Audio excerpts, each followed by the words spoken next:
Saturday, the crew assembled early for the video's most elaborate sequence, a dance performance on the deck of a moving catamaran.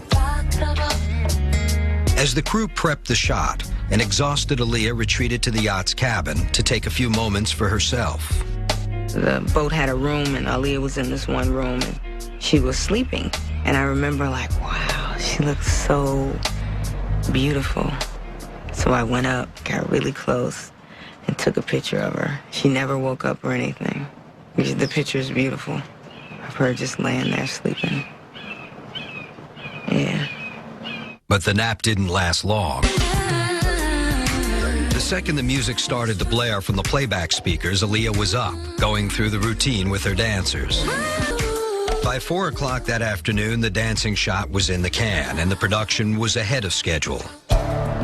When Aaliyah rapped, and she said, you know, hype, I'm tired, I'm ready to go. Like, you got enough stuff. We shot all day, and by this time, she's like, okay, I'm over it, I'm tired, I'm ready to go.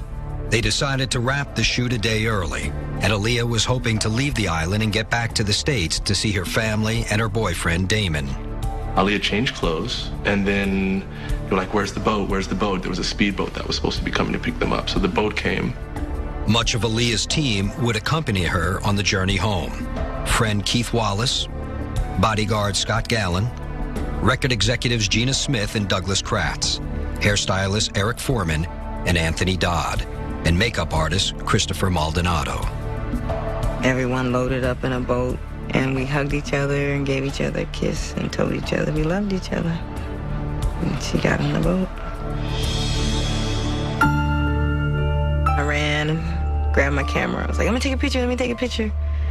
And I took a picture of all of them, waving, and her holding up the peace sign and smiling.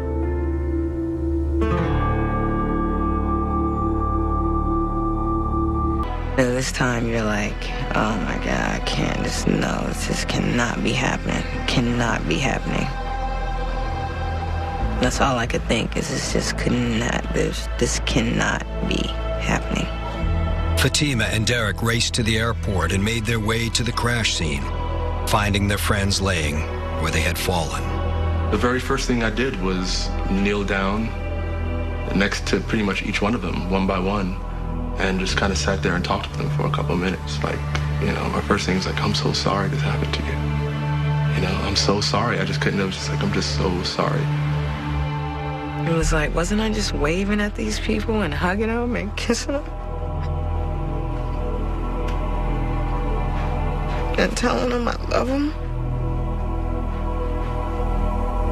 In shock, Fatima made a painful phone call to Aaliyah's mother in New York.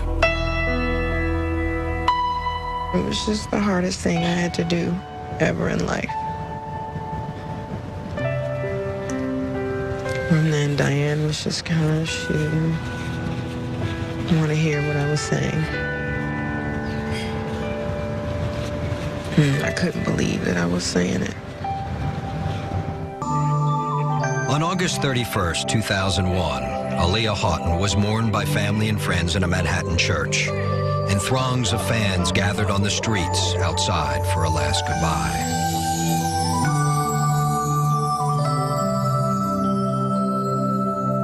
As soon as the door opened, it was amazing because you just saw crowds of people on the sidewalks. You know, everything, they're all blocked off and being very respectful. The outpour of love was overwhelming. She was really loved. As a horse-drawn hearse pulled away, 22 white doves were released from the steps of the church. One dove for every year of Aaliyah's life. It was a life both of remarkable achievement and unfulfilled promise. I'm gonna miss her so much. Just miss her immensely. There's no words to describe that. Just to sit here and to know that she's not here.